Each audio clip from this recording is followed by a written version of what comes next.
কৌশলগত অবকাঠামো স্থাপনা সমূহ। ইসরায়েল ইলেকট্রনিক কর্পোরেশন নিশ্চিত করেছে যে কৌশলগত অবকাঠামো স্থাপনার কাছে হামলা হয়েছে এবং এ কারণে ইসরায়েলের দক্ষিণাঞ্চলের কয়েকটি শহরে বিদ্যুৎ সরবরাহে বিঘ্ন ঘটেছিল।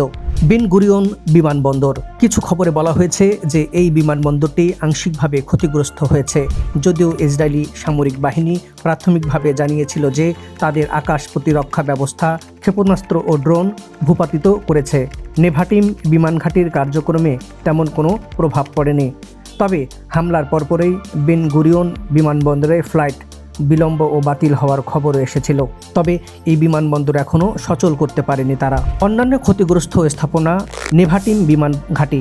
ইসরায়েলের দক্ষিণাঞ্চলে অবস্থিত এই সামরিক বিমান ঘাঁটিতে কিছু ক্ষেপণাস্ত্র আঘাত হানে। ইসরায়েল দাবি করে যে এতে ঘাঁটির কোনো বড় ক্ষতি হয়নি।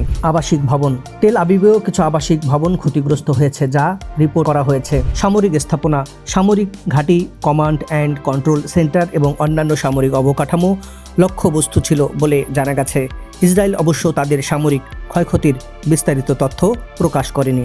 হাইফা তেল শোধনাগার। হাইফাতে অবস্থিত বাজান তেল শোধনাগার কমপ্লেক্সে এবং কাছাকাছি তেল পাইপলাইনে বেশ কয়েকটি ব্যালিস্টিক ক্ষেপণাস্ত্র আঘাত হানার ফলে ব্যাপক আগুন লাগে এবং শোধনাগারটি সম্পূর্ণরূপে বন্ধ হয়ে যায়।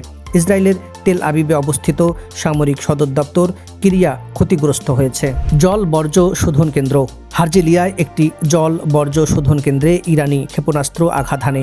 ইসরায়েলি কর্তৃপক্ষ সামগ্রিকভাবে ক্ষয়ক্ষতির পরিমাণ কম বলে দাবি করলেও ইরান প্রায় 450টি ক্ষেপণাস্ত্র হামলার মাধ্যমে ইসরায়েলি শহরগুলোতে ব্যাপক ক্ষয়ক্ষতি ঘটিয়েছে বলে কিছু সূত্র দাবি করেছে, যার ফলে 31,000 ভবন এবং 4,000 যানবাহন ব্যাপকভাবে ক্ষয়ক্ষতি হয়েছে। গুরুত্বপূর্ণ বিষয় হলো ইসরায়েল গণমাধ্যম এবং আন্তর্জাতিক গণমাধ্যমের উপর কঠোর সেন্সরশিপ আরোপ করেছিল, যার ফলে সামরিক এবং নিরাপত্তা স্থানগুলোতে হামলার ছবি ও বিস্তারিত প্রকাশে বাধা সৃষ্টি করা হয়। তাই ইসরায়েলের সামরিক ক্ষতির সঠিক পরিমাণ অস্পষ্ট রয়ে গেছে।